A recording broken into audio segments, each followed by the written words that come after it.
parti pour ce 7e rendez-vous du mardi des 68 avec un petit changement, c'est-à-dire que pendant six mardis, nous étions avec des primo-romanciers. Là, nous sommes avec des...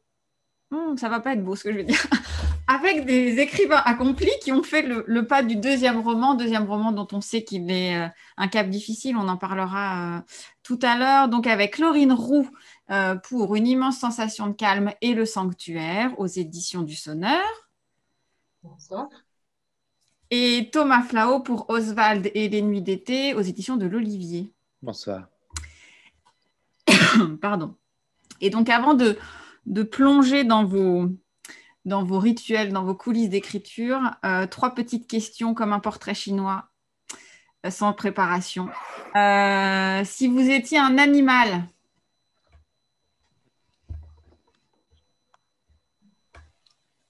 oui, Laurine. Renard. Sans doute une taupe. Si vous étiez un signe de ponctuation. Le point-virgule. Oh, j'allais dire la même chose, pas virgule. Très bien, 2 points virgule. Parfait. Et si vous étiez une légende, vous l'entendez comme vous voulez.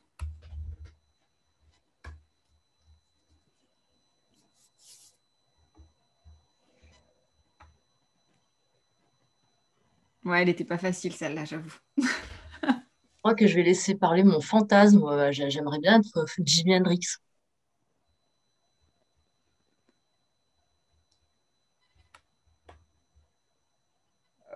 C'est dur ce silence-là. Ouais. C'est pas comme s'il y avait plein de regards tournés en plus. Oh,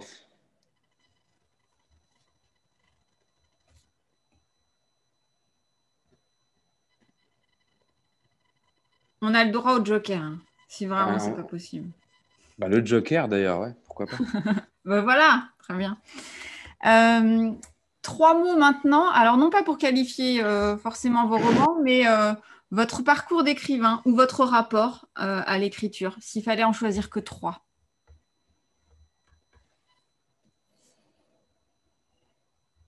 Je dirais d'abord la lecture, puis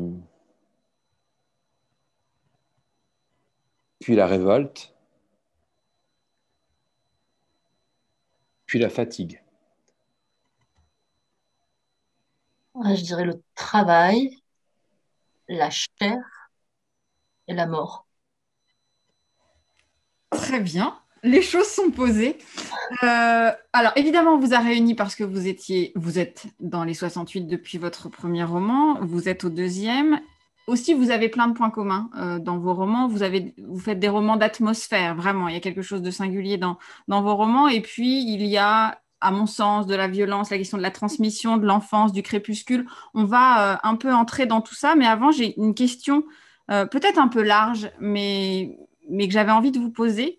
Qu'est-ce que la littérature ou l'écriture, à vous de choisir ce que vous préférez, peut ou doit dire du monde aujourd'hui? Je- Elle, elle doit dire, elle doit dire ce qu'elle peut dire. Elle doit dire que ce qu'elle peut dire. Dans le sens, ça a plutôt à voir, de mon côté, avec la position qu'occupe l'écrivain, on va dire très largement dans la société, dans le champ social. C'est-à-dire que à la fois la fiction permet de tout dire, de se mettre dans la peau de n'importe quel personnage, mais en tout cas la littérature telle que je la conçois, et c'est pas prescriptif, c'est presque plutôt une maxime que j'essaie d'abord d'appliquer à moi-même, c'est qu'elle doit dire ce qui est nécessaire et ce qui est utile de dire depuis le point qu'occupe l'auteur au moment de l'écriture. Voilà. C'est vaste, mais c'est quand même ça dessine le début d'une méthode. Je vais peut-être enchaîner là-dessus parce que je suis entièrement d'accord avec l'idée qu'elle ne doit pas dire, elle peut dire des choses. Moi, ma méthode, c'est ça, c'est surtout ne pas lui faire dire des choses, enfin, de ne pas la surplomber. C'est impossible, justement. Ce qui est intéressant, c'est de découvrir ce qu'elle a à dire. Moi, je me place souvent derrière, enfin, je m'adosse souvent à ce que dit Umberto Eco là-dessus, sur une fonction d'éducation à la mort de la littérature. Et c'est pas spécialement aujourd'hui qu'elle aurait à dire, parce que enfin, ça, enfin, c'est une fonction immodifiable de la littérature avec les grands récits tragiques ou autres, mais qui sont, voilà, ils nous apprennent à mourir. Ils nous apprennent à mourir parce qu'on ne choisit pas où va la baleine dans Moby Dick. Ça se modifie pas, ça change pas et on éprouve le frisson du destin comme ça.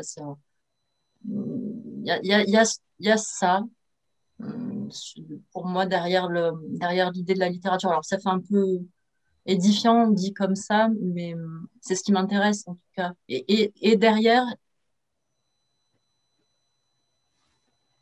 il y a l'idée de la nécessité. Donc, la littérature, elle m'intéresse que à partir du moment où elle me semble, enfin, elle m'intéresse. Je peux lire des romans très divertissants et qui sont juste pour m'amuser, mais enfin, moi, quand elle me prend, quand je sais qu'elle me prend, la littérature, il y a une nécessité. Et de là où je suis, enfin, je rejoins ce que disait Thomas, c'est ouais, à un endroit. Et moi, il se trouve que c'est mon corps.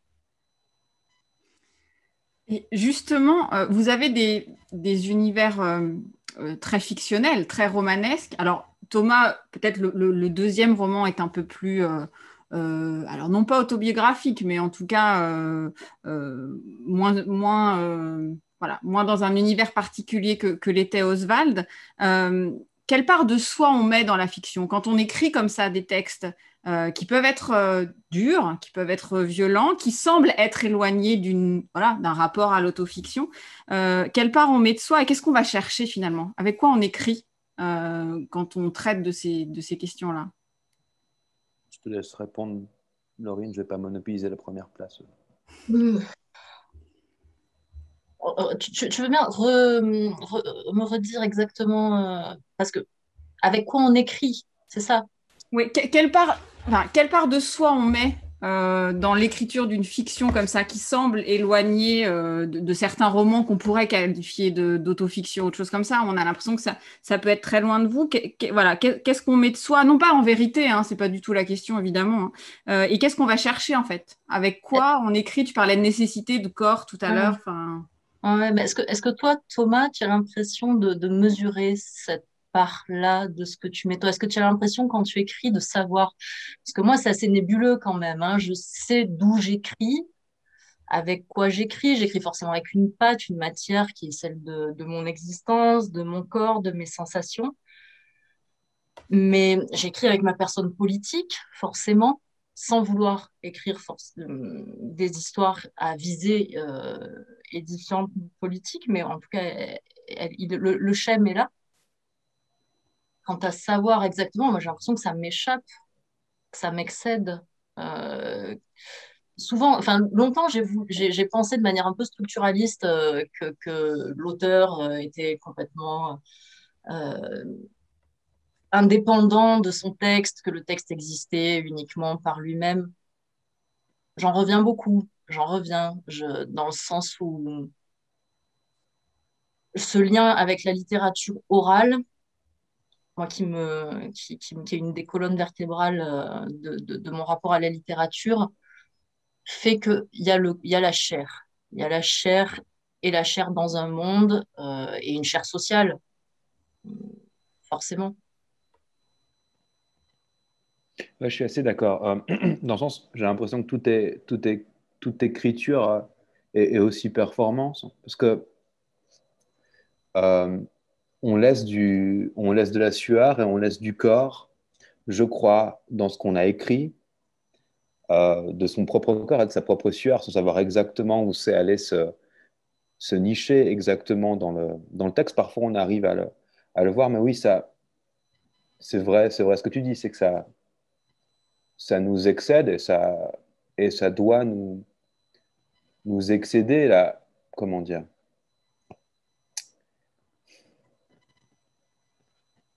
J'ai l'impression que le travail d'écriture est un travail de synthèse complètement inconsciente à plein de moments et comment dire? Par exemple, mon dernier livre, Les Nuits d'été, je l'ai écrit en fait en discontinu sur une période de 7 ans. Tu disais, Charlotte, que c'était mon deuxième livre, et c'est vrai, parce que c'est mon deuxième livre publié, mais c'est mon premier livre écrit. C'est le premier manuscrit sur lequel je me suis penché quand j'avais 20 ans et que je travaillais de nuit dans une usine, puisque j'ai fait le même travail que fait Thomas dans le livre, pour un peu plus de temps, mais tout de même. Et voilà, j'ai tenu ces carnets écrits sur l'établi à l'usine et dans les chiottes pendant la pause. J'y suis revenu pendant 7 ans, j'ai tenté d'en faire quelque chose. Ensuite, a posteriori, je regarde les carnets et je vois exactement, comment dire, où se situait mon expérience, où se situait l'expérience des autres, que ce soit celle de mes proches ou que ce soit celle que j'ai glanée ou que j'ai tenté de dessiner par le travail d'enquête, qui était presque un travail ethnographique, qui était un travail d'interview et un travail de description de ce que j'avais pu vivre comme ça, de l'atelier, quoi. Mais j'ai l'impression que on ne sait pas trop, quoi. Quoi qu'il en soit, on laisse de son corps, on laisse de son expérience, on laisse en effet de ses idées, de ses idéaux, mais à la fois, c'est comme si ça venait pas exactement de soi, mais un endroit qui est à la fois à l'intérieur, à l'extérieur de soi, une espèce de point à équidistance de soi et le monde.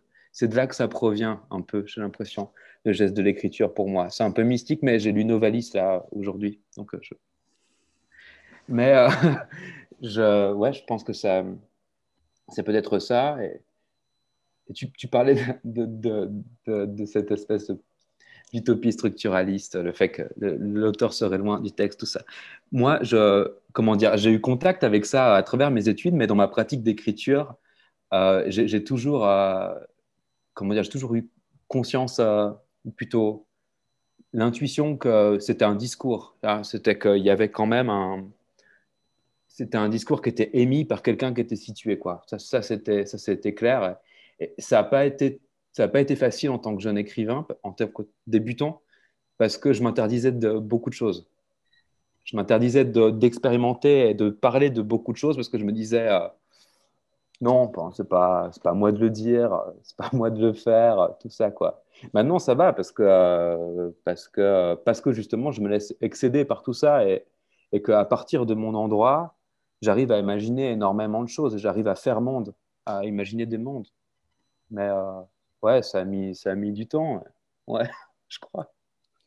Ah, mais moi, je comprends bien ce temps-là parce que moi, j'ai dû désapprendre justement ces espèces de dogmes un peu narratologiques. Enfin, Mhm. c'est mes études, enfin, j'ai fait des études de lettres et ça m'avait informée de l'intérieur.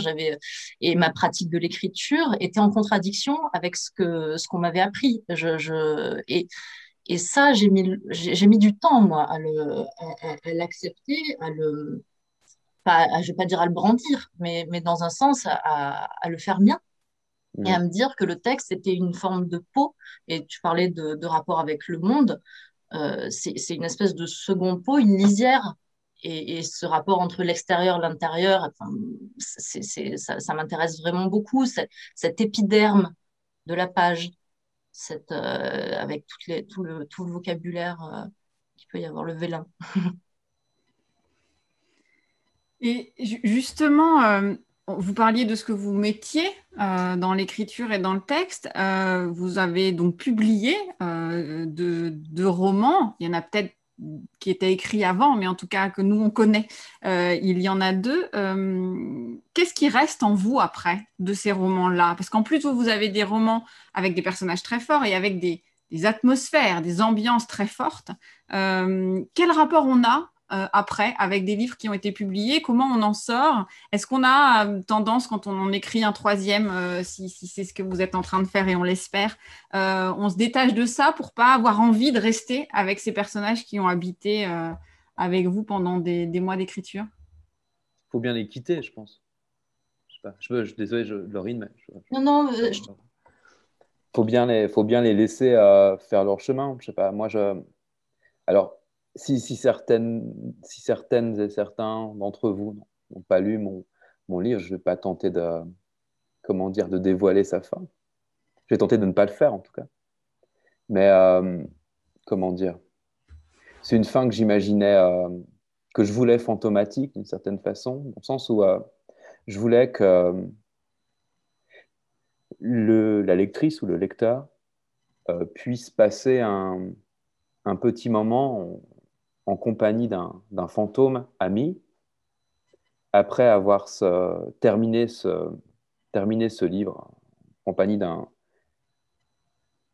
personnage qui est comme une sorte de, comment dire, comme une sorte de génie pour moi, ou de personnage qui concentre, je dirais, tous les personnages importants de mon enfance, de mon adolescence et de mon jeune âge adulte. Et je voulais offrir aux lectrices et à au lecteur de pouvoir vivre un petit peu avec ce gentil fantôme, quoi. Donc je dirais pas le nom. Mais j'ai oublié la question. Je délirais sur les fantômes là. Non, non, mais après, c'était aussi qu'est-ce qui reste, quel rapport on a avec les livres qu'on a écrits ou qu'on a publiés? Ouais. Qu'est-ce qui reste en soi de cet acte-là, en fait? Moi, j'avais l'impression d'avoir, comment dire, d'avoir rendu justice à mon adolescence, à mon enfance, à mon jeune âge adulte en écrivant ce deuxième livre. J'avais l'impression d'avoir fait quelque chose de presque initiatique et d'être presque devenu un adulte comme ça. Et c'est le cas finalement. C'est le cas parce qu'avec ce livre, je suis d'une certaine façon devenu un adulte face à mon père, face à mon grand-père aussi. C'est très mignon ce qui s'est passé. J'ai reçu un prix au Centre Pompidou là, il y a quelques semaines. Et moi, je vis en Suisse, donc je peux pas aller voir ma famille très souvent parce qu'il faut que je fasse mettre un gros coton-tige dans le nez là, pour y aller. Et que ça coûte de l'argent en Suisse, c'est payant parce que tout est payant en Suisse. Et donc là, pour le coup, c'était payé par le Centre Pompidou, donc je suis allé voir tout le monde, quoi. Et il y a mon grand-père qui est venu me chercher à la gare TGV. Et il tient pas debout, hein, donc là, il s'est vraiment mis debout comme ça. J'ai pu le prendre dans mes bras parce qu'il venait d'être vacciné. Enfin, il était vacciné. Et en fait, oui, il voulait m'attendre parce que son grand-père, à lui, l'avait attendu dans les années 50 sur le quai de gare à Boulogne-sur-Mer lorsqu'il revenait de Paris, lui aussi, parce qu'il avait reçu le prix du meilleur ouvrier de France. Il était métallo, mon grand-père. Et donc, voilà, voilà, j'y ai, comment dire, je ne sais pas ce que j'ai laissé, mais j'ai terminé heureux ce livre, ce dernier livre. J'ai terminé en me disant, ben voilà, je devais le faire, ça faisait 7 ans que je portais ça, et l'écriture de ce livre n'a jamais été une douleur. Euh, ça a été bien. C'était pas le cas du premier roman qui était plus gris, qui était plus dur. Lui, quand je l'ai terminé, j'étais genre, oh, super, quoi. Enfin, enfin.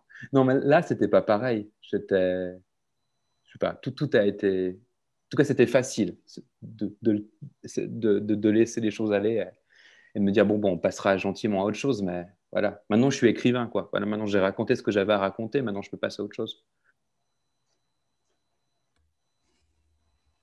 Moi, je vais utiliser plusieurs mots là que j'ai entendus dans ta bouche, Thomas. Il y a déjà la facilité. Moi, je quitte facilement les livres que j'ai écrits, les textes que j'ai écrits. D'ailleurs, je suis très très contente de leur dire bon vent. Et, que le lecteur en fasse ce qu'il veut, ils ne m'appartiennent pas. Et vraiment, là, pour le coup, il y a cette séparation entre l'auteur, enfin, l'idée, l'étymologie latine de auctor, je la renie vraiment de manière féroce parce que le texte, à partir du moment où je le lâche, où j'ai fini mon travail, vraiment le travail sur l'établi, il part, il ne m'appartient plus. Et j'irai pas jusqu'à dire qu'il m'intéresse plus, mais pas loin, pas loin. Et c'est ce qui est compliqué d'ailleurs dans le temps de l'édition, qui n'est pas le temps de l'écriture, c'est qu'il faut continuer à porter un texte qui ne nous habite plus. moi, à partir du moment où je l'ai terminé, mais même aux trois quarts de l'écriture, le texte commence à m'échapper. Et la fin est presque un... Il faut que je l'écrive de manière très habitée parce que sinon, je finis, parce que ça m'intéresse plus. Enfin, tout ce qui charpentait le désir a une date de péremption, le désir d'un texte, enfin, c'est ça que je le vis. Et donc, je les laisse partir avec joie parce que ça veut dire un autre chantier. Ça veut dire qu'il y a quelque chose d'autre qui se met en place, il y a un autre désir qui était déjà là sous-jacent, qui était déjà en sous-marin. Et ce qu'il en reste, c'est de la satisfaction, souvent d'une satisfaction très artisanale du travail accompli. Hum, je reprends le terme de fantôme. Je crois je crois qu'ils habitent ma vie un peu comme de gentils fantômes qui sont là sans que je connaisse vraiment leurs contours parce qu'ils sont mouvants. Ils sont là sans être là. Enfin, si je décide de pas les voir, ben, je les vois pas. Enfin, et voilà, ils sont assez évanescents finalement. Les gens les font plus exister que moi. Mhm. Je vous confirme qu'on a des fantômes avec nous aussi quand on a fini la lecture de vos romans. C'est assez fou et assez vrai pour vos deux titres. On ne le dit pas à tout le monde, mais avec vous, c'est vrai qu'il y a quand même une prégnance dans vos deux romans. Et je le dis moi, mais je sais voilà, que tous les gens autour qui vous ont lu pensent la même chose. Justement, vous avez quand même des thématiques où il y a du crépuscule. Il y a la fin d'un monde, deux mondes, alors que ce soit dans Oswald, c'est une usine qui explose. Dans Les Nuits d'été, c'est une usine qui ferme. Peut-être parler de l'usine comme personnage. Et Laurine, il y a évidemment voilà, un rapport à la fin d'un monde ou deux mondes. Comment on crée ces atmosphères-là qui sont très particulières? Je parlais de l'usine en souriant Thomas, mais nous, on a vraiment eu l'impression en lisant Les Nuits d'été que il y avait un personnage à ajouter, c'était l'usine. Enfin, qui vraiment, il y avait du corps, il y avait de la chair, enfin, que c'était pas juste une machine. Comment vous travaillez ce rapport aux atmosphères? Voilà, quelle est la manière dont vous entrez dans une histoire et comment vous travaillez? Moi, je veux bien en dire quelque chose là, parce que c'est mon entrée dans un texte, elle vient d'un lieu, d'une atmosphère, de quelque chose qui s'empare de moi, s'impose à moi. Tant que j'ai pas, ça peut être une image, ça peut être une sensation, une odeur, enfin, et un désir qui peut être assez trouble, hein, justement, on parle de crépuscule, c'est pas un désir, ça peut être un désir c'est souvent un désir assez ambigu. Et, et le lieu émerge de ce désir-là. Il y a un lieu pour une géographie, quelque chose, un lieu à et à partir de cet humus naissent les personnages. Enfin, c'est vraiment comme ça, moi, que je les travaille. Les personnages, ils ont une matière qui est une matière faite de géographie. Et ils n'existent que par ce lieu. D'abord. Hein. Ensuite, c'est autre chose. Hein, mais voilà, sur les prémices et sur la naissance et sur le jaillissement de l'écriture, c'est ça. C'est un saisissement géographique.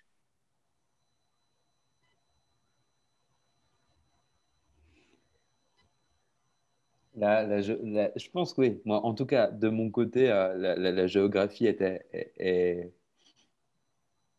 Alors, je ne sais pas encore. Moi, j'ai 29 ans, bientôt 30, mais je pense que je vais annuler mes 30 ans parce que c'est hors de question que ça soit fêté dans ces conditions-là. Donc, on verra l'an prochain ou dans 2 ans, quoi. Donc, voilà, j'aurai 29 ans pour 2, 3 ans encore. Et je ne sais pas encore exactement ce qui suscite le désir de texte au départ. C'est juste le désir de texte qui suscite le désir de texte, j'ai l'impression. Mais en ce qui me regarde, mais au moment d'établir un petit peu voilà, de quoi je veux parler, tout ça, la géographie, elle joue un rôle important parce qu'en fait, elle dicte la forme d'une certaine façon. En tout cas, dans mes 2 premiers livres, c'était le cas. Pour moi, en Alsace, on pouvait écrire qu'un road trip parce on peut aller que en avant ou en arrière, en fait. Parce qu'il y a le Rhin et puis il y a les Vosges de l'autre côté, quoi. on est bloqué. C'est pas vraiment vrai, hein. On peut quand même, il y a des ponts d'école, mais une sorte de géographie simplifiée, comme ça, schématique, vectorielle, comme ça. Ben là, pour le coup, c'est tout ce qu'on pouvait faire en Alsace. Et bon, moi, venant d'une famille d'ouvriers frontaliers et d'ouvrières frontalières, je, je voyais que dans ce texte, on allait tourner, en fait. On allait tourner et passer de l'un à l'autre, d'un pays à un autre tout le temps. Et à partir de là, ben, ça m'a fait me dire ben, sur quoi je vais travailler. Je vais travailler sur tout un tas de niveaux de frontières. Mais ça c'est juste pour le côté un petit peu intellectuel du travail du texte, parce que je les échafaude. Peut-être mon côté un peu. Moi aussi, j'ai étudié les lettres, donc c'est peut-être mon côté un peu comme ça. Voilà, il faut que je fasse des plans, quoi. Parce qu'au moins, quand je fais des plans, j'ai l'impression de travailler. Et c'est une bonne manière de se lancer pour moi. Faire des schémas, des plans, des cartes. J'ai dessiné des cartes pour les nuits d'été. J'ai dessiné les trajets en voiture ou en moto. Je les ai dessinés de. Comment dire? Je les ai dessinés de mémoire pour essayer de voir comment est-ce que je visualisais la géographie de ce territoire qui est celui de mon enfance, que ce territoire transfrontalier, qui est mon territoire intime. Parce que je suis né en Franche-Comté, mes grands-parents vivaient dans le Jura suisse. Et je vis aujourd'hui dans le Jura bernois. Et donc, je fais des cartes, tout ça. Voilà. Donc, ça, c'est le côté intellectuel. Mais le côté plus émotionnel, je dirais. Moi, j'ai commencé à écrire, j'étais un jeune homme, enfin, j'avais 20 ans. Et puis, j'étais un bébé. Et puis, j'écrivais pas vraiment avant. Mais voilà, je m'y suis mis là sérieusement. Puis ensuite, j'ai pas arrêté. Jusqu'à ce que ça occupe tellement mon quotidien que je fais presque plus que ça. Et comment dire? J'ai appris à écrire en même temps. Et en même temps, j'ai appris à être ami avec ma propre mélancolie. Et pour moi, l'écriture, elle va avec la mélancolie. C'est parce que je suis mélancolique que je suis pas un militant effréné. On peut pas être mélancolique et militant, ça va pas ensemble. On peut pas être sur un piquet de grève et puis en même temps penser à un poème. Enfin, on n'a pas le temps, quoi. Et donc pour le coup, ouais, je crois que le côté crépusculaire de mes livres, je pense qu'il vient de ma propre mélancolie. Et puis à travers l'écriture, comment dire, j'essaye de trouver une issue un peu souriante à cette mélancolie. Voilà. Puis bon, on est dans une époque assez crépusculaire quand même, hein. Bon, c'est assez facile de vite se laisser imbiber par cette atmosphère de fin du monde. Voilà, j'ai 29 ans, c'est-à-dire que j'ai vécu toute ma vie avec la récession, avec la crise écologique, avec la violence sociale venant de milieu ouvrier. Donc bon, voilà. Après, ça n'empêche pas de trouver de trouver des lumières, de trouver des points de chaleur et des points d'incandescence dans cette atmosphère crépusculaire. Et je crois que c'est ça mon taf, je crois. C'est ce que j'allais dire en fait. Vos textes, il y a de la lumière qui en sort. C'est-à-dire qu'on n'est pas, on est dans des romans forts mais on n'en sort pas complètement déprimé. Et on a la sensation, peut-être que je me trompe, parce que là vous avez parlé des lieux, on n'a pas parlé des personnages, ou presque pas. Parfois c'est le point d'entrée. Disons-moi, il y a un personnage, une histoire que je voulais raconter, vous c'est les lieux. Et on a l'impression un peu ambivalente que c'est finalement les humains qui tendent vers la lumière et en même temps, c'est eux qui massacrent un peu tout. Comment on instille comme ça la lumière, notamment Laurine, dans des atmosphères très lourdes et avec de la violence, Thomas aussi, notamment dans le premier. Comment on arrive à trouver un équilibre, une justesse pour qu'il y ait de la lumière dans tout ça et comment vos personnages arrivent dans ces lieux et dans votre manière de les écrire. Ouais, c'est pas, je peux pas dire comment, parce que c'est pas une recette. Ça vient de mon besoin à moi, au moment de l'écriture. Si je me laisse aller, moi, à ma mélancolie, à mon angoisse. Moi, j'aurais tendance à être encore plus dans l'angoisse, plus que l'anxiété. Si je laisse, si je me laisse engloutir par ça, le le roman devient irrespirable. Et moi, j'ai pas besoin de ça. J'écris pas pour me faire du mal. J'ai pas du tout ce rapport-là à l'écriture. D'où des personnages avec des échappatoires. Et puis, bah, puis ça correspond aussi certainement à ce que, une forme de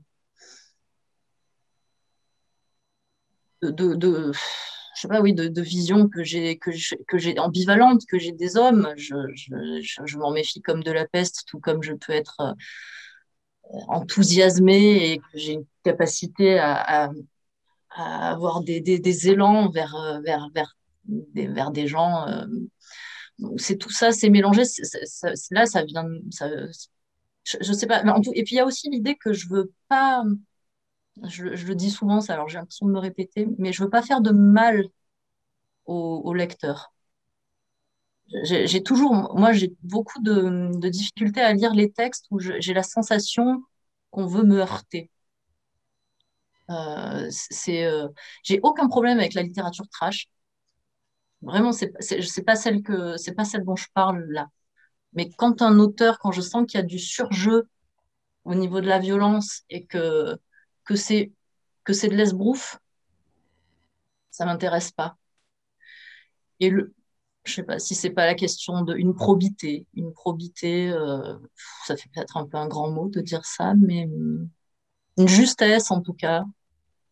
Voilà, l'image que j'ai, c'est qu'il y ait toujours une toute petite bougie allumée, mais que cette petite bougie, c'est comme la littérature pour Faulkner, hein, cette allumette qu'on craque dans le noir, mais qui n'est là que pour mieux éclairer toutes les ombres autour. Oui, mais c'est bien que tu la cites parce que je l'avais en tête. Et c'est. Comment dire? En plus, ouais. Comment dire?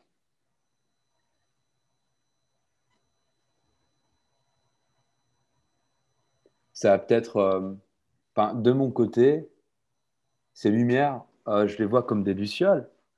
Euh, moi j'étais à la fac dans le début des années 2010, donc en fac de lettres, à Paris, à Strasbourg. Et c'est le moment où est sorti ce livre de Georges Didier Huberman, qui parlait de Pasolini et de Danny Werberg, qui s'appelait Survivance des Lucioles, quoi. Euh, la nuit existe. Enfin, moi, en tant qu'homme, en tant que Thomas Flao, écrivain ou pas, peu importe, je vois que la nuit existe, que l'obscurité, elle est là, elle existe, elle est pénétrante, elle est partout, elle envahit le monde entier. Euh, Pourtant, je ne vais pas arriver avec mes. Je travaille un peu pour le cinéma, ces espèces de mandarines, ces lumières hyper fortes comme ça qui vous aveuglent presque, c'est les lumières que qu'utilise Mireille Mathieu pour avoir l'air plus jeune. Elles blanchissent le visage d'un coup. Je vais pas faire fuir la nuit avec des lumières très fortes. Moi, d'adapter mes yeux comme un chat à la nuit et de voir ce qui brille un tout petit peu plus, ce qui attrape un tout petit peu plus la lumière. Et ce qui attrape un tout petit peu plus la lumière, c'est les hommes et les femmes, c'est les personnages. Et à partir de là, oui, je pars du lieu, mais moi, le lieu, il était aussi peut-être pas à entendre au seul sens géographique, puisque c'est aussi comment dire, c'est aussi une position dans le champ social, c'est aussi un lieu social, hein. En tout cas dans les nuits d'été. C'était moins clair dans Ostwald et c'était volontairement moins clair, mais ça a été vendu un petit peu autrement par mon éditeur. Mais voilà, pour les nuits d'été, c'était très clair. Et d'une certaine façon, la nuit, elle est au cœur de mon livre, de mon dernier livre en tout cas. C'est un texte qui varie les éclairages, qui varie justement peut-être comment dire, l'obturation, quoi, pour capter un petit peu plus, le, un petit peu plus la lumière ou pas, voir un petit peu mieux un petit peu mieux dans le noir. Mais cette nuit, c'est pas, c'est une nuit sociale. Voilà. Euh, c'est euh, c'est une nuit, la nuit des dominés, la nuit des exploités. Et donc, voilà. C'est ça que je voulais dire, je crois. Et donc, comment dire? Ça, Rancière, il l'a bien montré justement, parce que j'ai dit nuit des dominés, c'est le point virgule, là, je saute d'un truc à un autre, mais je, dans sa thèse Rancière, qui s'appelle la nuit des prolétaires, il étudie le courrier entre deux ouvriers à la fin du 19e siècle, si je ne me trompe pas. Et dans ce courrier, ces deux ouvriers qui sont des militants anarcho-syndicalistes, ils parlent de leur lecture. Alors bien sûr, il y a Victor Hugo, Les Misérables qui arrivent, mais il y a beaucoup d'autres choses. Et ils s'envoient leurs poèmes. Alors parfois, c'est des vers de Mirliton, hein, même. Et en fait, on s'aperçoit combien, dans cette nuit qui est uniquement, euh, comment dire, cette nuit pour le capital, pour le patron, serait uniquement destinée à la reproduction de la force de travail, comment ces gens, ils prennent un peu sur leur sommeil pour pouvoir trouver un peu de lumière dans cette nuit. Et cette lumière, c'est le beau. Donc c'est le beau par l'art et c'est le beau par l'amitié, par l'amour. Ben, c'est des petites choses. Voilà. Et moi, c'est ce que je veux faire. C'est montrer ces lucioles-là, quoi. Montrer ces petites lumières. Parce que je crois pas vraiment aux grandes lumières. Et je crois que les petites lumières, c'est déjà beaucoup. Ouais, ouais, c'est ça. On les reçoit bien, vos petites lumières. On sent bien hein, le rapport assez, je vais utiliser ce terme-là, viscéral à l'écriture que vous avez tous les deux. Qu'est-ce qu'il en est du rapport à la publication? Vous en êtes à votre deuxième roman publié, vous êtes, j'imagine, en train d'écrire le troisième. Est-ce que ça a changé quelque chose, ce rapport à la publication?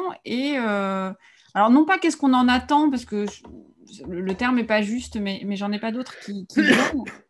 Et comment vous travaillez avec votre éditeur? Est-ce que vous avez voilà, la sensation que ça change quelque chose dans votre rapport à l'écriture ou pas du tout? Thomas. Je peux y aller, ouais. Bah, Ouais. ça a tout changé, en fait. Alors, je sais pas enfin, ça a tout changé parce qu'en plus, j'ai commencé à écrire à l'âge où d'autres commencent à travailler. Ça a été mon premier taf, en fait. Euh, Ça a été mon premier, et c'est encore mon seul travail, quasiment. Parce que je travaille encore, je suis un petit peu syndicaliste, mais ça, c'est du militantisme payé, quoi. C'est pas très bien payé. Ça prend pas forcément toujours beaucoup de temps, mais voilà, voilà. Surtout en ce moment, quoi. C'est beaucoup de répondre à des mails. Mais ouais, c'est mon travail. Et donc, la publication, elle a changé ça quand même.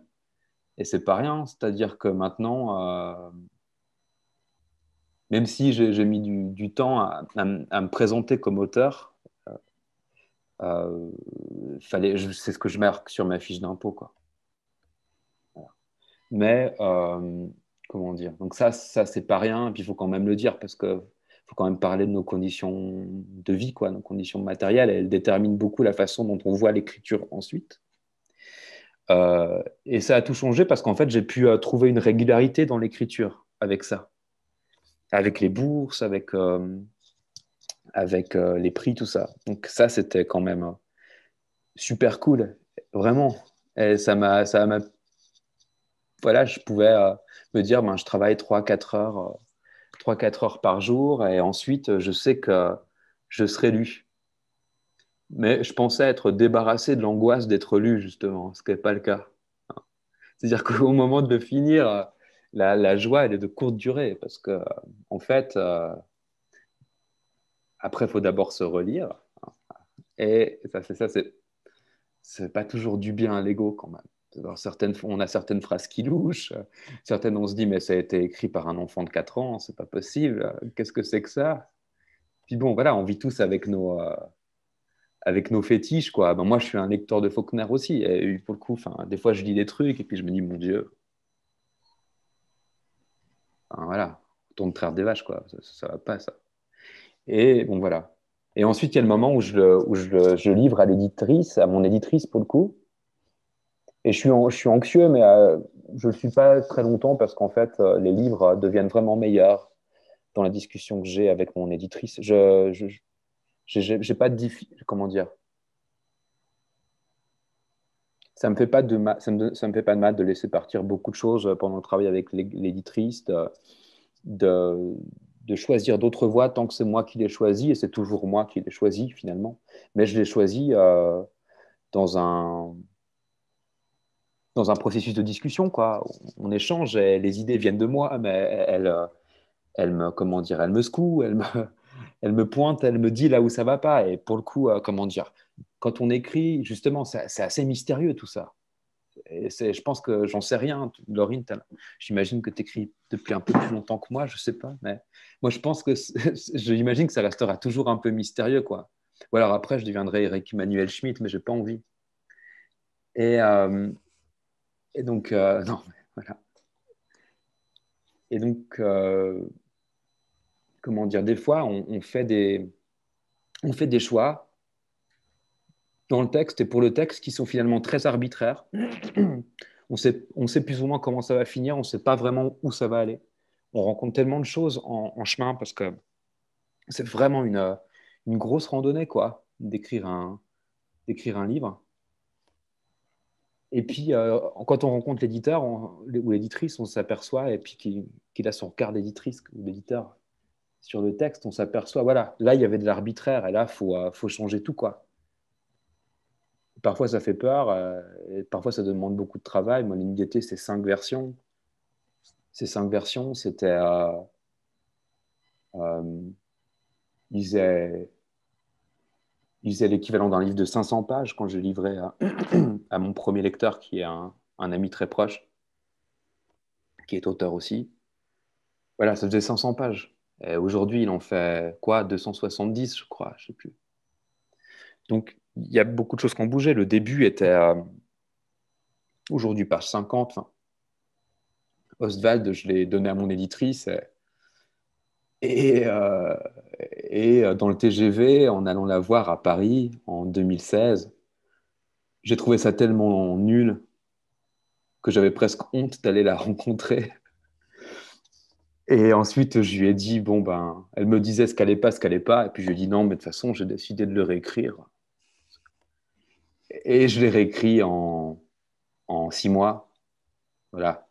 Mais là, pour le coup, c'était pas pareil parce que j'étais étudiant, j'avais 3 jobs en même temps. Et puis, j'écrivais de 21h à 22h tous les soirs à la bibliothèque ce roman, quoi. Ce roman qui est peut-être un petit peu plus à l'os, comme ça. Aussi parce que j'avais moins le temps.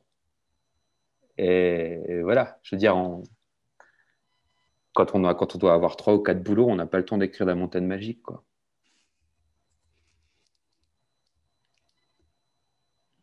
Je crois que c'est tout. Je crois que j'écris comme une étudiante, moi, entre mes trois boulots. Du coup, je viens d'avoir une illumination. Mais qu'est-ce que ça a changé pour moi, le fait d'être édité? Moi, je crois que j'avais besoin, dans mon parcours d'écriture, j'ai écrit dans le secret pendant très longtemps. Euh, Puis, à 30 ans, j'ai eu l'ambition et j'ai osé me dire que c'était une réelle ambition que celle d'écrire et d'être lu. Et j'ai envoyé une immense sensation de calme à des éditeurs. Et là, ça a été un parcours de 8 ans de refus. Et enfin, ça serait mentir que de dire que ça laisse pas des traces Mhm. et que narcissiquement, il faut avoir sa cheville au corps enfin, faut que le texte il vous tienne à l'os là, pour le coup, pour qu'on continue à l'avoir en soi. Bon, il se trouve que moi, je me suis pas acharnée pendant 8 ans, hein, j'ai écrit autre chose entre-temps, mais force est de constater que 8 ans passés avec d'autres textes écrits entre-temps, des expériences un peu plus valorisantes d'écriture, notamment dans le milieu de la nouvelle et de la poésie, quand je l'ai envoyé à Marc Villemin et que Marc Villemin l'a accepté, il y a eu un sentiment de gratitude immense parce que j'étais plus rejetée et que qu'on me reconnaissait. On me reconnaissait comme ayant à faire quelque chose avec l'écriture. Et ça a bouleversé ma vie. Ça, parce que c'est ma vie, moi, l'écriture, le rapport au texte, écrire. Et ça m'était refusé. On me disait non, mais des lettres de refus type, c'est violent. C'est très, très violent. Donc, il y a une restauration narcissique forte par l'acceptation de ce manuscrit. Et ensuite, moi, j'ai appris quantité de choses avec Marc Villemin et Valérie Millet, notamment dans le travail éditorial sur le texte, le fait qu'il faut faire confiance au lecteur, le fait qu'il ne faut pas le guider, de faire confiance au texte, de laisser des silences, enfin voilà, des choses très, très techniques aussi, hein.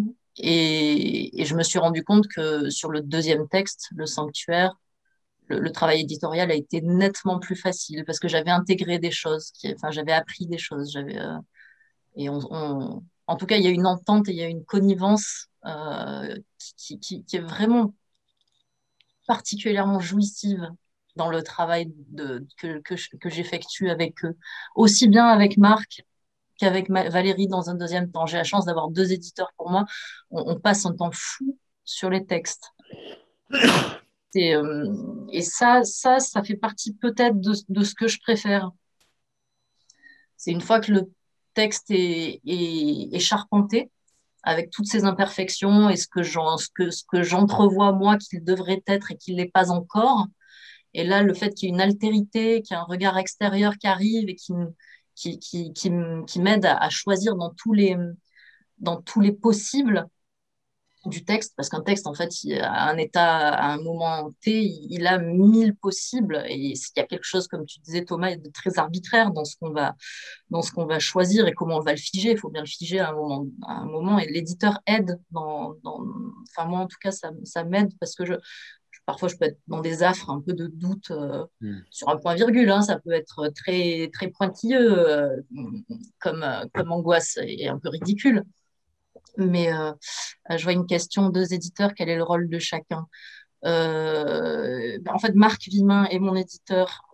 C'est lui qui a choisi, de me publier. Donc, c'est lui qui est dans le premier travail d'écriture avec moi. Et ensuite, Valérie Millet, qui est la directrice de la maison d'édition, elle vient pour une espèce de dernier tamis. Elle a enfin, je ne peux pas dire une dernière lecture parce que c'est encore 4 ou 5 versions qui s'enquillent derrière celle déjà entreprise avec Marc. Et c'est comme ça que ça se passe pour moi, en tout cas avec eux. Merci, vous êtes passionnant. L'heure file quand même. On a déjà entendu certains noms, Faulkner notamment, qui est revenu. Je vous avais demandé de penser à nous proposer un livre de chevet ou un livre, c'est dur d'en choisir un, vous avez le droit d'en dire 10, vous n'êtes pas limité, parce qu'on aime bien aussi connaître le lecteur et la lectrice que vous êtes. Voilà, donc à vos propositions. Moi, je me suis cantonnée, je suis très scolaire, hein, parce que tu nous as dit un, du coup, j'en ai choisi un, l'ultime. Là, si tu changes les règles du jeu, je vais en dire. Non, je change pas, je sais que c'est parce que souvent on me dit oh non, mais un, c'est pas possible. Alors j'ouvre les règles du jeu, mais un, c'est très bien. Ouais, moi, je commence. Moi, un, mais du coup, on va peut-être pas. Ouais, mais c'est à l'envers, du coup, c'est ridicule. Non, c'est bon. Ouais, bon. C'est Pedro Páramo de Juan Rulfo, qui est un texte écrit par un écrivain mexicain qui, pour moi, est un monument de la littérature et qui est une pierre angulaire dans ma vie de lectrice. Et on parlait de fantômes, on parlait de formes qui donnent naissance et puis qui est préalable. Tout est là, de porosité, on parlait d'intérieur, d'extérieur, on parlait de mémoire, d'oubli, de lieu qui est un personnage, puisque le village, là, ça se passe dans le village de Comala, en plein milieu du désert, et le, le personnage principal arrive dans ce village désertique, enfin, et abandonné pour trouver son père, parce qu'il a fait la promesse à sa mère sur son lit de mort qu'il allait retrouver ce père qu'il a abandonné. Et ce village semble abandonné. Et petit à petit, il y a des personnages dans une narration très éclatée qui vont raconter la vie du père, Pedro Paramo, qui est un cacique extrêmement cruel. Et les vivants vont tranquillement et gentiment discuter avec les morts, qui sont très bavards, qui se révèlent extrêmement... ils ont la langue bien pendue, un peu trop parfois. Et le texte, comme ça, nous épuise des pistes, nous trompe dans un vertige qui n'a rien d'intellectuel. Et c'est ce que j'aime beaucoup dans ce texte. Parfois, Borges pourrait avoir un côté un peu trop charpenté, intellectuel pour moi, en tout cas. Et il y a tout le plaisir jubilatoire de la forme et en même temps une incarnation très forte, très minérale. Pedro, bon, c'est proche de la pierre en espagnol. Paramo, je crois que c'est un terme minéral, je suis pas hispanophone. Je crois que je sais pas si ça veut pas dire enfin bon, ça a un rapport avec la pierre, et ça se termine par le mot pierre. Enfin voilà, cette mémoire des pierres me fascine. Qu'est-ce qui reste dans la pierre et la pierre qui parle? Voilà, il y a tout ça dans ce texte. Oui, mais j'ai eu beaucoup de mal. Et ce qui était extrêmement drôle, c'est qu'en réfléchissant à ça, euh, j'ai surtout eu des livres de mon éditeur qui me sont venus. Et ce qui est curieux, c'est que c'est pas les livres qu'ils m'ont envoyés, puisque ils m'envoient beaucoup des livres qu'ils publient, ce qui fait que comme je lis très lentement, moi. J'aime beaucoup lire, mais je lis très lentement. J'ai parfois du mal à lire d'autres livres que ceux des éditions d'Olivier, parce que j'ai envie de leur faire plaisir. Et puis bon, ils m'intéressent aussi, je dois dire. Je ne me suis pas retrouvé chez eux pour rien. Je me suis retrouvé chez eux parce que, comment dire, moi, je vis autour d'amis. Tous mes amis sont auteurs autour de moi, et beaucoup en tout cas, maintenant, en Suisse et en France. Et, mais je les ai connus avant qu'ils soient auteurs, avant qu'ils soient publiés. Et donc, moi, j'ai été un des derniers à être publié dans ce groupe d'amis.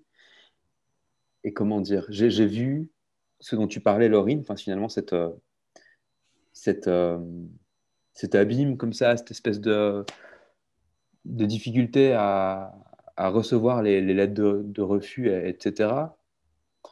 Moi, j'ai pas, comment dire, donc moi, je m'étais préparé à vivre ça, je m'étais préparé à ce que Osdal ne soit publié par personne. Et donc, pour le coup, comme je l'ai fait, euh, non, ils n'ont pas été publiés à 12 ans, ils ont été publiés à 27 ou 28. Ils étaient un peu plus vieux que moi, voire 32 pour certains. Et comment dire, ouais, vous m'avez perturbé avec votre question. Ce que je voulais dire, c'est que j'ai envoyé que aux éditions de l'Olivier. Parce que j'étais persuadé que je serais pris nulle part. Et je me suis dit, bon, ben, autant le faire, comment dire, autant écrire un mot aux éditeurs et leur dire que ben voilà, je suis un lecteur de leur bouquin, quoi. J'ai d'abord fait ça, puis je me suis dit après, ben, on verra bien. Après, on verra bien. Et j'ai fait imprimer à ma mère au boulot, comme ça, une pile de 5-6 manuscrits. Et puis je dis, bon, ben, je vais les envoyer à l'Olivier, je vais les envoyer à POL, à Vertical et au Nouvel Attila. J'avais prévu ça. Et j'ai d'abord envoyé à l'Olivier comme ça. Et en fait, enfin, on est entré en contact assez vite, ça n'a pas été pris, mais ensuite on a commencé un retravail. Un processus qui a duré 1 an sans contrat, comme ça. Enfin, ça, on connaît, quoi. Mais voilà, ça a commencé comme ça. Et en fait, j'aurais demandé parce qu'il y avait beaucoup de livres voilà, qui comptaient pour moi chez eux, et notamment un livre qui est assez loin de moi en tant que...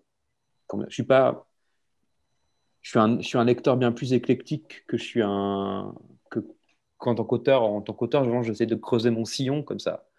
Mais je suis un lecteur assez éclectique. Et c'est un livre de Christophe Honoré qui s'appelle L'Infamie. Infamie LLE. Voilà. Comment dire, c'est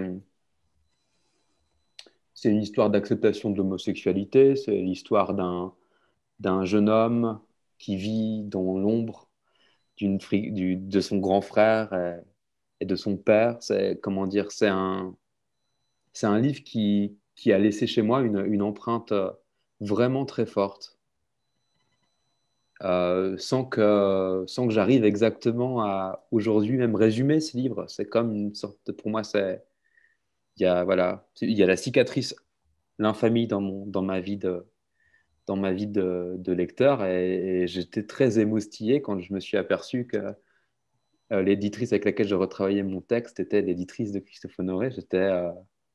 Ce qui paraissait ridicule à mes copains, notamment certains qui lisaient pas, quoi, hein, et c'était genre un peu bon, quoi tu nous parles, quoi. C'est quoi ça? Moi, j'étais très ému, j'étais très émoustillé, voilà. Et je pourrais en conseiller d'autres, quoi, notamment une de ma marraine aux éditions d'Olivier Emmanuel Pirer, Féerie Générale, ou La vie magnétique de Jean-Hubert Gaillot. C'était des livres importants. Et aussi, puisqu'il y a Laurine là, c'était La route de Cormac McCarthy, bien sûr. Puisque bon, c'est un livre cousin du tien quand même.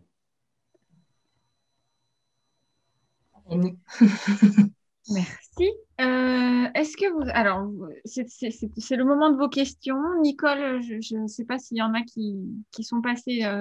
Certaines ont déjà été répondues. Et si vous voulez prendre la parole, allez-y. On vous écoute. Pas forcément pour une question, pour un ressenti, pour dire j'adore, pour dire j'aime pas. Non, personne n'aime pas. J'ai Ce que une vous voulez. question, Charlotte. Vas-y, Taëlle. Bonsoir Thomas, bonsoir Laurine, bonsoir tout le monde. Moi, j'aimerais savoir quelle est la bande son quand vous travaillez ou de vos livres. Hmm.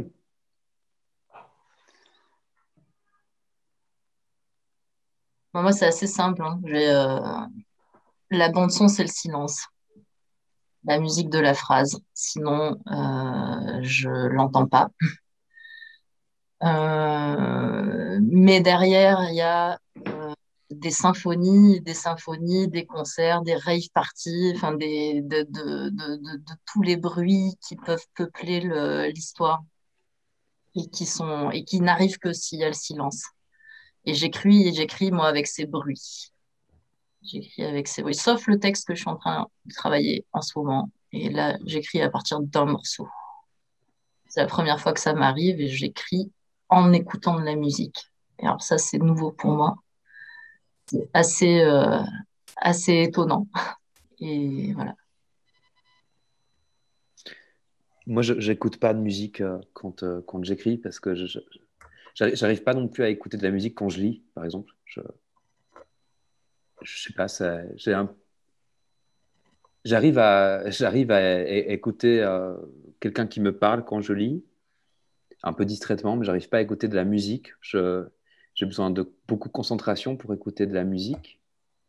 Mais par contre, la musique joue un rôle essentiel. Et bonjour Taël d'ailleurs, puisqu'on ne s'est jamais rencontrés. Et je t'ai vu que tu avais parlé de mon livre sur France 3, là. Donc, c'était cool. Euh, comment dire? La musique joue un rôle important si on voyait la,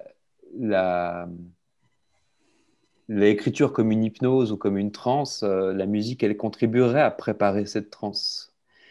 Voilà, elle est importante pour ça, elle est importante pour donner l'énergie du texte, sa couleur, elle est primordiale. Pour Ostwald, il y avait une chanson, il y avait deux chansons qui étaient même trois, ouais, deux, trois qui étaient très importantes, et notamment Rhodes de Portishead. C'était vraiment une chanson que j'avais beaucoup écoutée au moment de l'écrire. C'était un texte que j'avais écrit en courant continu comme ça.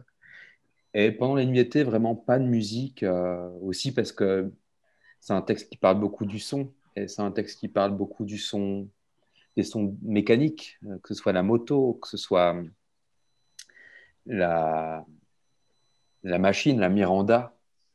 Et ces sons mécaniques font écho, pour moi, à d'autres, au drum beat du hip-hop et du rap, et particulièrement d'une variété du hip-hop et du rap qui est très présente aujourd'hui pour les gens de mon âge et plus jeunes que moi, qui est la trap ou la drill.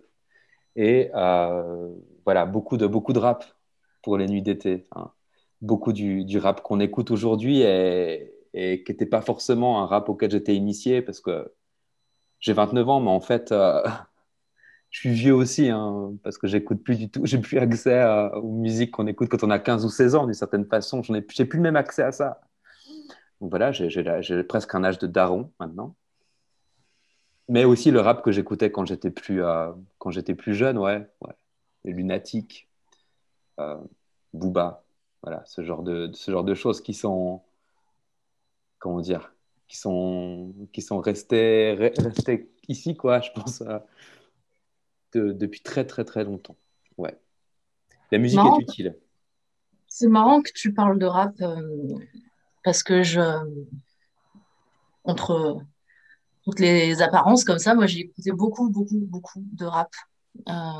Et notamment de rap West Coast, du vieux rap. Et ça a été très important dans mon rapport à la colère et à la scansion de la Mhm. colère et à la rythmique de mes textes. Et je pense que ça a infusé certaines de mes phases d'écriture, de mes élans d'écriture. Enfin, je retrouve dans les bonnes phases, quand je suis contente de moi, il y a une espèce d'une collusion assez étrange entre quelque chose qui m'attrape comme un gros, gros, gros morceau de rap, du NWA, enfin des choses comme ça, et un sentiment assez océanique, qui serait un sentiment océanique que je peux ressentir parfois en écoutant de la musique classique. Et il y a vraiment ces deux trucs, quand ça fonctionne bien, l'écriture, j'arrive à être prise par quelque chose de puissant comme ça. Mhm. Euh, et l'écriture, la fin du sanctuaire, je l'ai écrite. Je l'ai écrite avec ça dans la tête, avec ses scansions, ses rythmes, ses respirations. Hum, ouais. C'est marrant parce que c'est la première fois que je le formule, ça. Je- Mais je pense que, enfin, je veux dire, étant donné que le hip-hop est très présent depuis les années 80, dans notre univers sonore et culturel, je pense qu'en fait, pour beaucoup d'écrivains, et même si on ne le dit pas, peut-être aussi parce que la culture légitime interdit un petit peu de mettre comment dire, simplement en parler dans notre processus d'écriture, ce serait comme ça mettre au même niveau Booba et Berlioz. Bon, je ne sais pas si ça a lieu d'être ou pas, en fait, je m'en fous. Mais simplement, si je regarde moi, comment dire, mon histoire de lecteur et mon histoire d'auditeur, finalement, j'ai ressenti plus d'émotions. Enfin, non, mes premières émotions poétiques, je les ai plutôt ressenties en écoutant le Crimpet de Booba. Enfin, c'était lunatique, quoi, avant de lire Rimbaud, finalement. Ça ne veut pas dire que une expérience surpasse l'autre, c'est elles sont à mettre côte à côte, elles agissent ensemble. Et quand on met deux choses qui n'ont rien à voir ensemble, l'une à côté de l'autre, qu'est-ce que ça fait? Ça fait une image, ça fait une métaphore. Et ça fait quelque chose d'utile qui va nourrir l'écriture. Ouais, faut parler du rap, il faut parler de la façon où on est fait, en fait.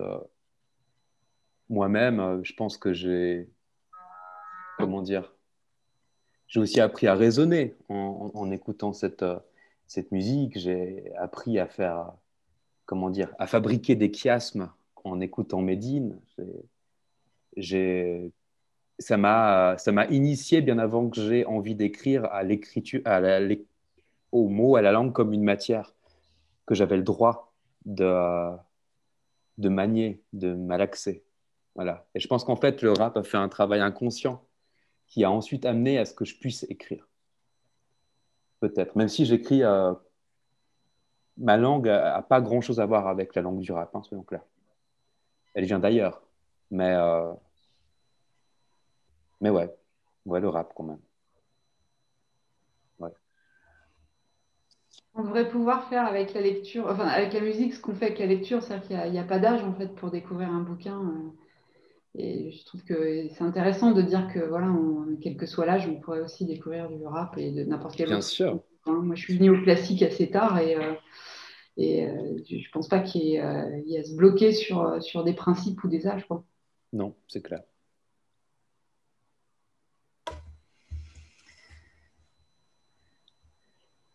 D'autres questions? Vous faites vos timides. Ah si, Magali. Magali, vas-y. Alors moi, c'est pas une question et je suis vraiment désolée de ne pas avoir encore lu aucun des livres de Laurine, mais je me réjouis, le sanctuaire est sur ma table de nuit et je sens que je vais m'y plonger avec délice. Ça a été un plaisir que cette rencontre, avant de rencontrer les mots, de rencontrer les yeux, de rencontrer voilà, le sourire, le regard, c'était formidable. Alors, juste, je voulais dire à Thomas à quel point j'ai été touchée par son roman et à quel point c'est encore plus touchant, je dirais, au centuple de croiser, je me permets de te dire tu parce que Ouais, très bien. à peu de choses près à l'âge de mon fils aîné, donc voilà, mais ça me touche énormément parce que non seulement enfin, croiser ton regard où il y a encore tellement de parts d'enfance, je trouve ça magnifique, alors que ton texte est d'une qualité et d'une maturité extraordinaire. Tu as la mélancolie de quelqu'un qui pourrait avoir mon âge. Et je pense que c'est au niveau de cette mélancolie-là qu'on sait, enfin, que, comment dire, la sensibilité s'est nouée et voilà, que le texte est touchant, enfin, pour moi, qu'il a fait résonner des choses absolument magnifiques. En dehors du fait que je sois alsacienne, motarde, voilà, moi, j'ai jamais travaillé de nuit, mais je retrouve. Enfin, j'ai été extrêmement touchée par ce texte et vraiment, je suis ravie d'avoir pu t'entendre parler de ton travail et de ce qui t'a amené à ça. Et franchement, bah, longue vie, quoi. Longue vie dans ce métier d'écrivain que tu n'usurpes absolument pas. Poursuis, continue, c'est magnifique. Voilà. Et Bon, sur ce, je merci. vous souhaite à tous une très bonne soirée. Merci beaucoup, Magali. Ça me touche beaucoup. Merci beaucoup. Mais Au de rien. plaisir. Au plaisir, oui, vraiment.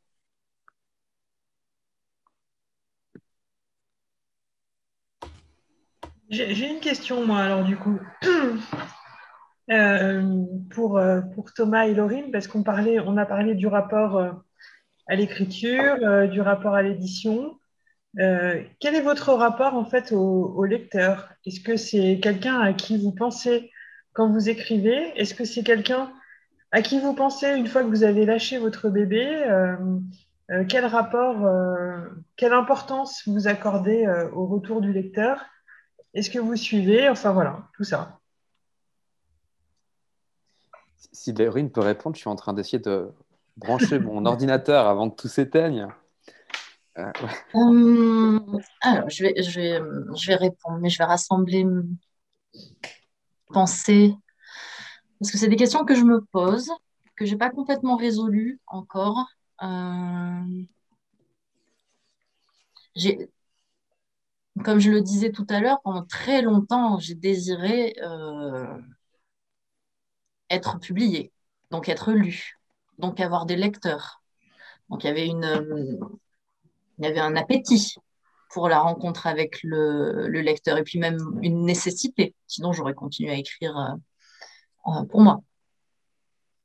Et une fois que la rencontre a été faite, euh, c'est un peu à double face, mon rapport avec les lecteurs. Je suis à la fois ravie, j'adore rencontrer les lecteurs, j'adore que les lecteurs s'emparent des textes et qu'ils les fassent leurs.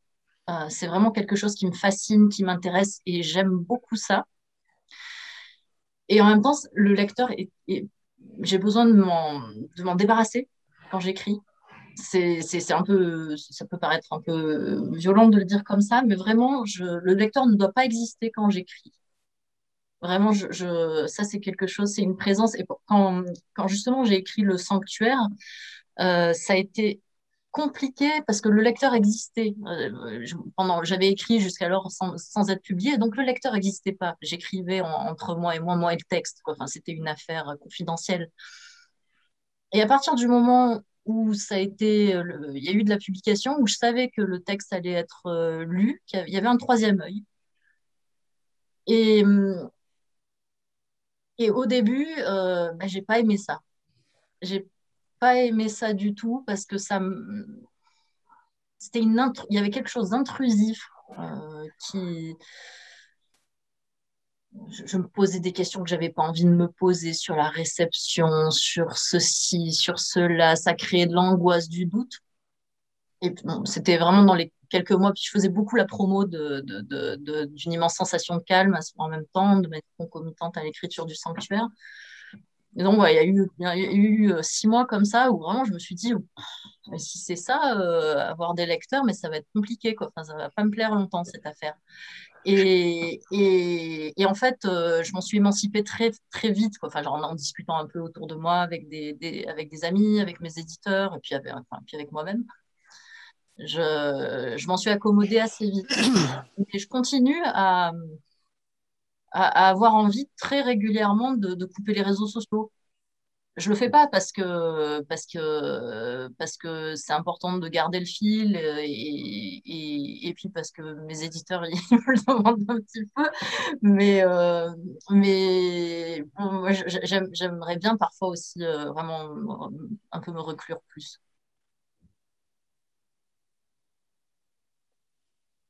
Euh,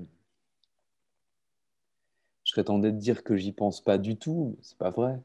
Euh, ne serait-ce que par respect, hein. Parce que bon, encore une fois, je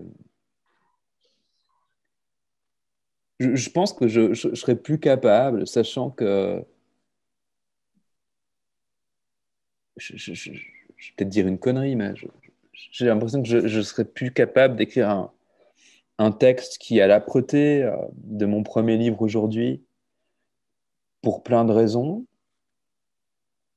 euh, pour plein de raisons, des raisons personnelles aussi, mais peut-être aussi parce que j'ai rencontré des lectrices et des lecteurs. Euh, je, comment dire? En Suisse romande, enfin moi je vis plutôt en Suisse allemande, donc les lecteurs je les croise pas trop parce qu'ils parlent suisse allemand et donc ils sont pas trop, ils sont pas trop destinés à lire mes livres puis qui ne sont pas traduits. Mais en Suisse romande, il y a ce que je dirais une tendance en ce moment à écrire des livres qui finalement, mais un peu comme celui de Laurine, mais Laurine, il y a une douceur qui ressort de la lecture que j'ai faite de ce livre, peut-être parce que je l'ai lu récemment, mais sur des textes post-apocalyptiques, à tendance presque un peu horrifique, comme ça, de façon très dure. Et moi, pour avoir finalement touché à ce genre un peu par la bande avec mon premier roman, j'aurais tendance à dire à quelqu'un qui se lancerait dans un texte qui touche de près ou de loin à ce que une certaine critique aurait pu qualifier de post-apocalyptique, quoi qu'on puisse le renier en tant qu'auteur, la renier en tant qu'auteur, cette étiquette, j'aurais tendance à leur dire, ben, si vous avez que votre angoisse à exorciser et que votre angoisse à livrer au lecteur, ben, n'écrivez pas. Si vous avez que cette terreur à communiquer, mais allez voir un prêtre, n'écrivez pas un livre. Et donc, d'une certaine façon, aujourd'hui, savoir qu'il y a des lecteurs de l'autre côté m'empêche d'écrire des choses que je regretterais peut-être à la lecture aussi, moi-même. Ça me... Comment dire?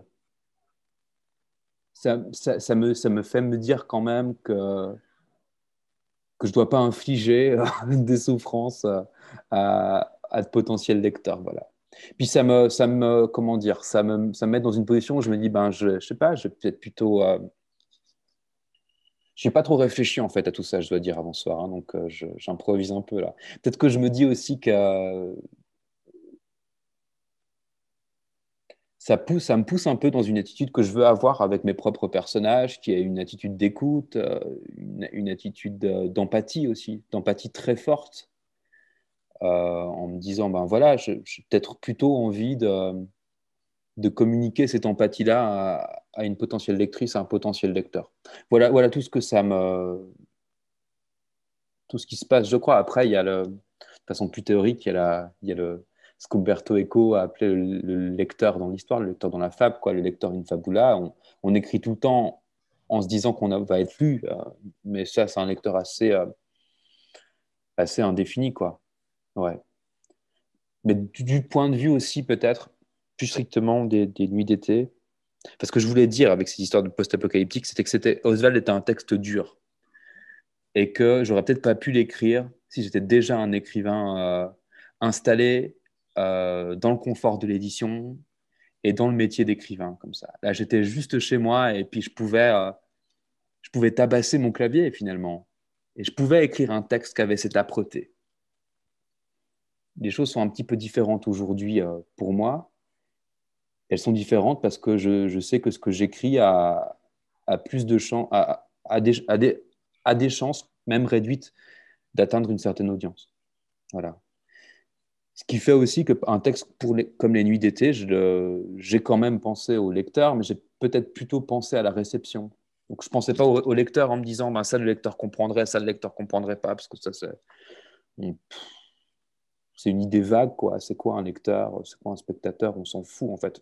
Il ne faut pas y penser comme ça. Mais d'une certaine façon, je savais que je suis un auteur français en Suisse, je suis un auteur qui est un fils et un petit-fils d'ouvriers frontaliers. Et je parle de la relation, finalement, entre la Franche-Comté et la Suisse romande. Et je savais qu'il allait y avoir une double réception. Donc, je savais que mon livre allait être reçu de deux façons complètement différentes. Et ça,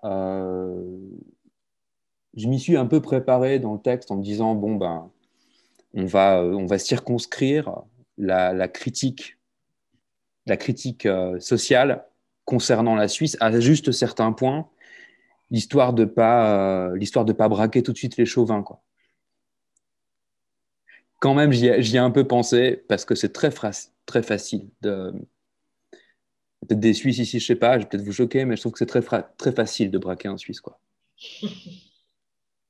Et donc forcément, j'y pensais. Je me disais, j'ai pas envie que mon livre soit jeté en pâture aux nationalistes et aux fachos, juste parce que ça parle d'un sujet qu'ils aimeraient bien mettre tout sous le tapis, parce que c'est le cas, hein, c'est un sujet vraiment, c'est la rente électorale de l'extrême droite en Suisse, le sujet des frontaliers. Et donc pour le coup, j'avais ça en tête. Mais c'était presque un peu aussi pour me préparer à la bagarre, si jamais bagarre il devait y avoir à la sortie du livre. Il se trouve qu'il n'y a pas eu bagarre parce qu'en fait, les fachos lisent pas, en fait. Ils ne s'occupent pas beaucoup des livres. Ils s'occupent peut-être de la façon dont on présente le livre à la télé, mais... Donc, ouais. Donc, ouais. J'ai pas vraiment de réponse claire à cette question. J'ai plein de réponses différentes parce que le lecteur, c'est beaucoup de choses. Super. Est-ce qu'il y a peut-être une ou deux dernières questions? Parce que là, on étend le temps, c'est le cas de le dire. Mais...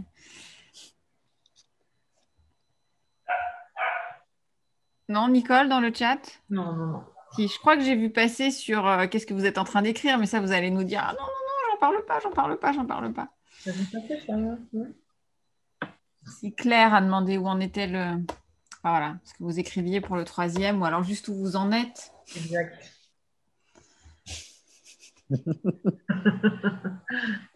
C'est la question à ne pas poser, mais on la pose quand même. Ouais, Ah, comment dire, on peut parler aussi de ce que c'est qu'écrire aujourd'hui parce que c'est pas ouf, quoi. Moi, j'ai terminé mon livre. J'ai terminé la dernière version des Nuits d'été. J'ai terminé le 26 février 2020. J'avais pas pris de vacances depuis très, très, très, très longtemps. Et je m'étais dit, ah super, je vais aller voir des amis. Bon, j'ai bien vu que c'était pas possible, hein, que c'était pas souhaitable. On commençait à beaucoup se laver les mains. On disait, mon Dieu, on n'a pas de masque. Donc, non, c'était. Voilà. Et après, j'ai mis un peu de temps à pouvoir me remettre à écrire. Heureusement, j'ai eu une résidence en Dordogne au mois d'octobre-novembre. J'étais isolé dans une petite masure comme ça, en pierre sèche, dans le Périgord. Et il n'y avait rien, si ce n'est un Golden Retriever qui venait de temps en temps, quoi. Donc, pour le coup, j'ai eu le temps d'écrire et de trouver une solitude dans. Il n'y avait pas Internet, même la radio, ça captait à peine. Donc, il fallait bien que je trouve à m'occuper, quoi. Et donc, je terminais 2 livres et après, il fallait bien que j'écris. Donc, voilà, j'ai pu commencer à écrire et j'écris depuis chez moi. Et je pars en résidence à Caen, en Normandie, au mois de mai-juin. Je pars bientôt. Et je vais pouvoir, j'espère, écrire à fond, là. Mais je ne vous dis pas quoi. Parce qu'en fait, au-delà de ça, j'ai l'impression que ça serait un peu farfelu de ma part de dire ce sur quoi j'écris, parce que je ne suis pas encore tout à fait sûr. C'est des recherches. Voilà. Ça sera un roman, en tout cas, j'imagine. Ouais. Voilà. C'est déjà pas mal, hein. De vous savoir en écriture nous suffit. On sait qu'il y aura une suite et donc on vous attend.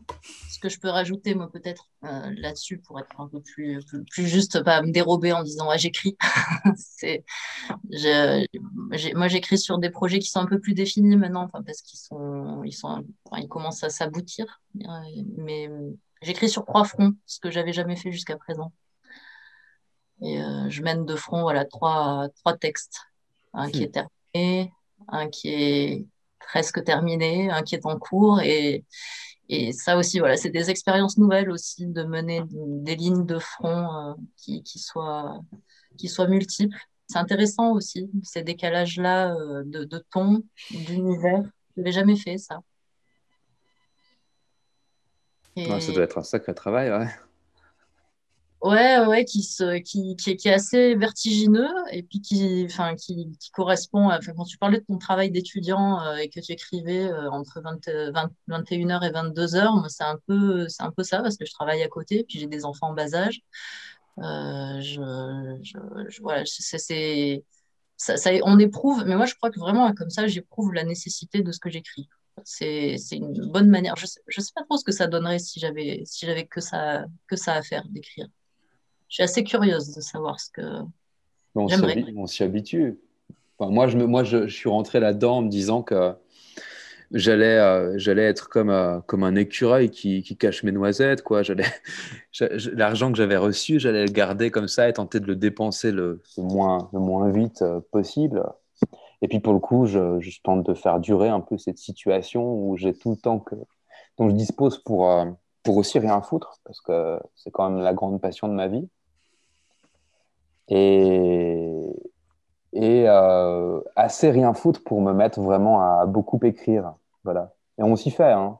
Moi, en même temps, moi, j'ai pas d'enfant, donc je suis je peux vraiment diriger mon quotidien. Et si je. Ouais. Moi, en fait, finalement, j'écris plusieurs textes aussi parce que j'ai eu 2 commandes d'écriture l'an dernier. euh, et ces 2 commandes d'écriture pour des performances. Ces 2 commandes d'écriture, je me suis demandé mais de quoi je vais parler parce qu'en fait, ma vie, en ce moment, ça ressemble à pas grand-chose, quoi. Finalement, je suis comme tout le monde, je suis chez moi et j'ai pas envie de faire chier les gens avec mon journal de confinement parce qu'on est tous dans cette vie-là. Bon, alors pour le coup, j'ai parlé de ce qui prenait beaucoup trop de place dans ma vie en ce moment, c'est-à-dire la Nintendo et la PlayStation. Et voilà. Donc finalement, oui, c'est ça. Je tente d'écrire un roman, mais j'écris également sur l'usage que je fais de la Nintendo et de la PlayStation. Il y a des écrivains voyageurs qui ont écrit l'usage du monde. Moi, c'est plutôt l'usage de ma PlayStation et de ma Nintendo, quoi. Parce que c'est ça ma vie en ce moment aussi. C'est jouer à être un cow-boy sur ma PlayStation et parfois à écrire un roman. Ouais. Il y a des déclarations d'amour qui arrivent par, par le chat, il y a des cœurs et tout ça. Hein, donc, bon.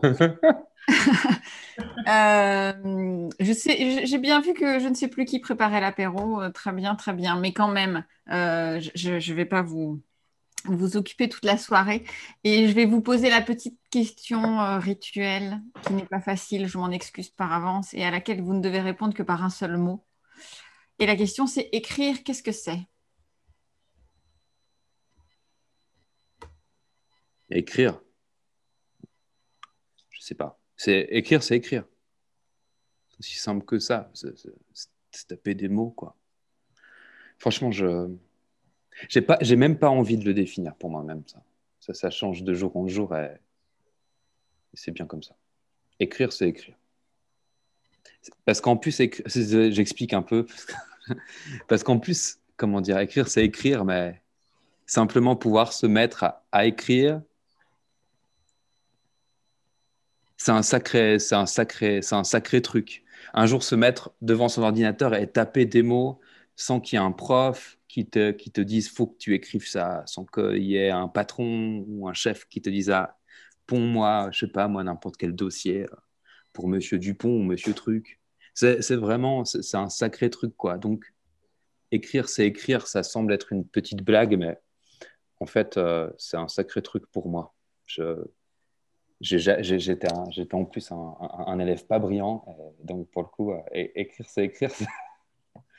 C'est un sacré truc de me dire que j'ai du plaisir à écrire aujourd'hui. Ouais. Écrire, c'est. Je peux pas. Je suis assez d'accord avec l'idée qu'écrire, c'est écrire. Ça peut paraître une tautologie, mais qui en dit long sur le processus. Peut-être pour pas me dérober, écrire, c'est aussi se multiplier. Je sais pas s'il faut que Non, c'est très bien. je glose là-dessus. Non, merci.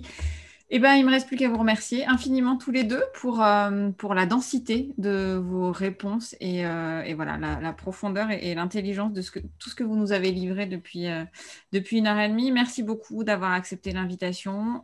Dès qu'on peut se voir en vrai avec un verre à la main, on recommence. Grand plaisir. Hein. Voilà, à la SGDL, Thomas était là. Voilà, donc, ouais, il y a un bail. On y croit fort. Voilà, le Zoom ne remplacera pas les vraies soirées dès qu'on peut. Merci aux participants évidemment d'être toujours là. C'est chouette de passer ces mardis soirs avec vous. Et puis lisez bien, écrivez bien, et puis à bientôt. Au revoir à toutes et tous. Au revoir à tous. Au revoir, merci, à bientôt.